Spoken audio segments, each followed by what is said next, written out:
독립운동의 대표적인 인물 김구 선생의 위인전을 읽다니 참으로 기특하구나. 할머니, 우리나라엔 참 대단한 독립운동가들이 많은 것 같아요. 할머니도 존경하는 독립운동가가 있나요? 물론이지. 사실 알려지지 않은 수많은 독립운동가들이 더 많단다. 그 중에서도 춘천의 대표적 의병장인 의암 유인석 선생이 생각나는구나. 지금부터 그분의 이야기를 들려주마.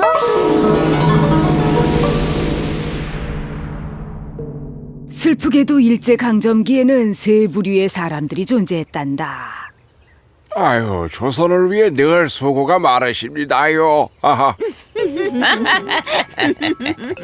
첫 번째는 조상 때부터 양반이면서 줄곧 부귀영화를 누렸고 일제강점기에서도 친일 행각을 일삼았던 친일파들이란다.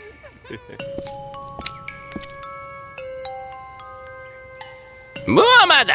일본 군인이 가는 길을 방해하다니 이런. 아닙니다. 길을 방해하다니 그럴 리가요.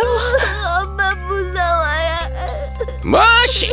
내가 무섭다고? 나처럼 온화한 인품의 일본인인 내가? 아, 그러게요. 제 아이가 말실수를 했네요. 친일파들은 일제강점기에서 고통을 당하는 같은 민족 조선인들을 외면했단다. 대한독립 만세!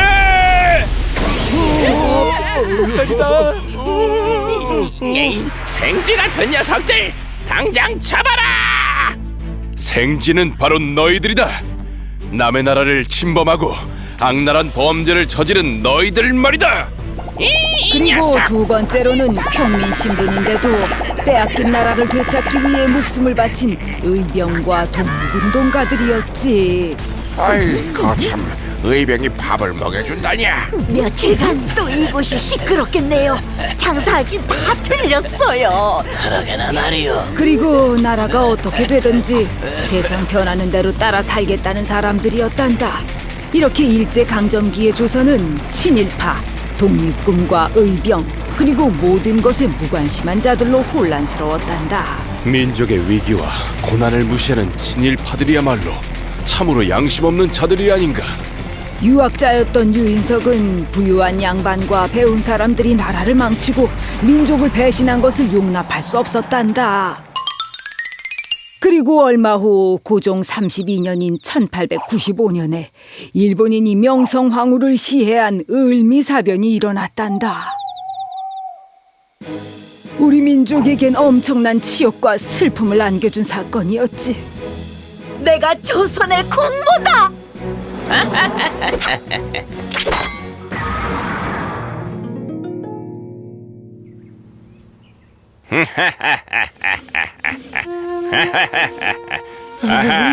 움직이지 마시오.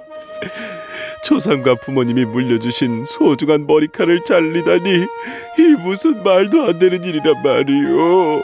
같이 있어도 일어날 수도 없는 일이 벌어지고 말았어. 조선인들 조용히 하시오. 더 이상 살 수가 없어. 악랄하기 그지없는 일본인들이 우리의 혼과 영혼을 앗아갔소. 게다가 조선의 정신이라 할 수 있는 상투를 자르라는 단발령이 발표되자 유인석 선생은 더 이상 참을 수 없다고 판단했지. 일본군도 문제지만 일본 밑으로 들어가 같은 민족을 억압하는 데 앞장서는 친일파들도 참으로 문제로군. 더 이상 일본인들의 만행을 지켜볼 수만은 없어.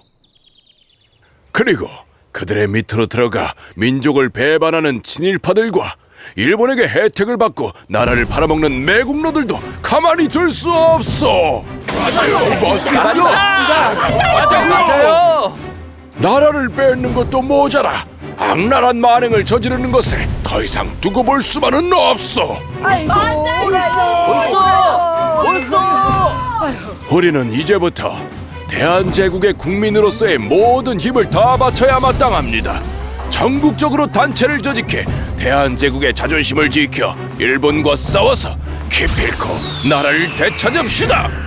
여러분, 우리가 나서 나라를 지켜봅시다. 비록 늦은 51살의 나이였지만 유인석 선생은 뜻이 있는 사람들과 함께 의병을 모아 일제와 친일 매국노들에게 저항하기로 결심했단다. 세계 식민지 역사상 가장 잔혹했다는 평을 받는 일제 강점기에 독립운동에 나서기는 보통 용기와 신념이 없이는 결단하기 어려웠지. 여기는 절대 안 됩니다. 절대 안 돼요. 안 되긴 뭐가 안 돼. 저리 비키시오. 그야말로 무서울 것이 없던 일본은 결국 조선의 모든 병기를 강제로 수거하기까지 했단다.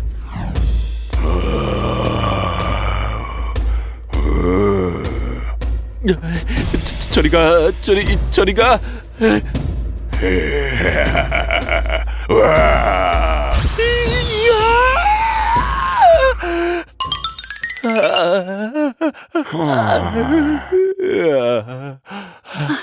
우리 아이의 상태가 많이 안 좋은가요? 예, 아마도요. 나쁜 호랑이들! 마을마다 들짐승과 산짐승이 사람을 해치고 있지만 잡을 무기조차 없으니 저도 하루가 멀다 하고 환자를 대하고 있습니다. 큰일이지요. 곡괭이 같은 농기구라도 있었으면 이런 화를 조금이라도 면할 수 있었을 텐데요.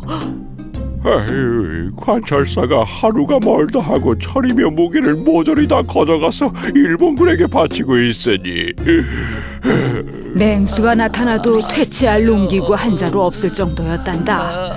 그 누구도 일본의 만행에 저항할 수조차 없게 만든 것이었지. 특히나 충청북도의 제천은 그 수탈이 극심해 주민들의 원성이 자자했단다. 사실 이런 일에 앞장선 조선인이 있었지. 바로 나라를 일제에 바치는 친일 매국 행위에 앞장선 제천 관찰사 김규식이었단다. 겨우 이게 다란 말입니까? 아유, 무슨 그런 섭섭한 말씀을 하십니까? 이래봬도 모든 마을에서 싹 걷어들인 철제와 무기들입니다. 일본의 번영을 위해 앞장서는 저 김규식의 노력을 무시하시면 정말 섭섭합니다. 하긴 내 김규식 관찰사의 공은 잘 알고 있지요. 그나저나 의병들이 활개를 치며 제천 쪽으로 오고 있다는 첩보가 있던데 어떻게 된 겁니까? 그럴 리가요. 제 아무리 날고기는 의병이라도 조만간 제가 모두 잡아내겠습니다요. 걱정하지 마십시오. 아이, 큰일 났습니다, 관찰사님. 무슨 일이냐? 저기 그게 그 유인석이 이끄는 의병들이 충주성을 장악했다고 합니다. 뭐라고? 그렇다면 내 이럴 때가 아니지. 나를 지켜줄 일본군이 있는 서울로 가야겠구나. 죄인 김규식은 들어라. 네 죄를 네가 알렸다. 무슨 소리요? 난 그저 힘없는 약자입니다. 내게 죄가 있다면 힘없는 조선에서 태어난 나라를 뺏기고 일본이 하라는 대로 그저 했을 뿐입니다요. 무엇이? 지도자란 사람이 빼앗긴 나라를 끝까지 지킬 생각은 않고 일본의 발밑으로 들어간 나라를 팔아먹는 행위를 하고도 말인가? 이미 조선의 명은 끝났단 말입니다. 뻔뻔한 거지. 이렇게 뻔뻔할 수가? 친일파인 것이 부끄럽지도 않소. 조상 대대로 조선의 양반가의 자제로서 혜택을 받고 자랐으면서도 그런 말을 하다니, 그러고도 지도자로서 자격이 있다고 생각하는가? 내 기필코 끝까지 목숨을 바쳐 친일파 매국노들을 처단하리라. 나는 억울하단 말이오. 억울하다. 유인석 선생은 결국 제천에서 악명을 떨친 친일파 매국노 관리 김규식을 처단했단다. 그리고 선생의 의병들은 일본군에게 장악됐던 충주성을 되찾았단다.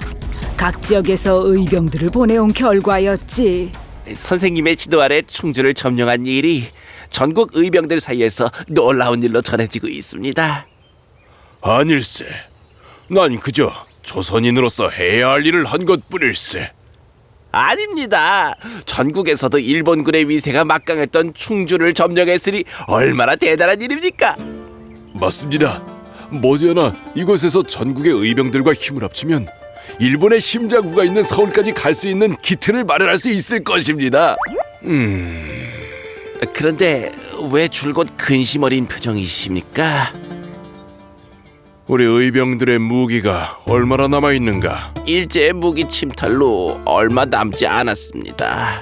사실 유인석 선생의 수천 명의 의병 중에서 실제 총을 가진 자는 400여 명에 불과했단다. 신식 병기로 무장한 일본군에 비해 의병진이 전력면에서는 절대적으로 불리할 수밖에 없었지. 그렇기 때문에 무서운 무기로 무장한 일본군의 기세를 끝까지 지켜낼 수가 없었단다. 유인석 선생도 결국 일본군의 추격에 조선에선 더 이상 의병 활동을 할 수 없었지. 그렇게 충주와 제천 등지에서 일제와 싸우던 유인석 선생은 결국 만주와 러시아로 망명했단다. 비록 조선 땅이 아니었지만 그곳에서도 일제에 항거하며 치열하게 저항했단다. 지금도 해마다 3.1절에 독립운동가들이 등장하지. 하지만 이름조차 남지 않은 수많은 의병과 독립운동가들도 있었다는 것을 기억하렴.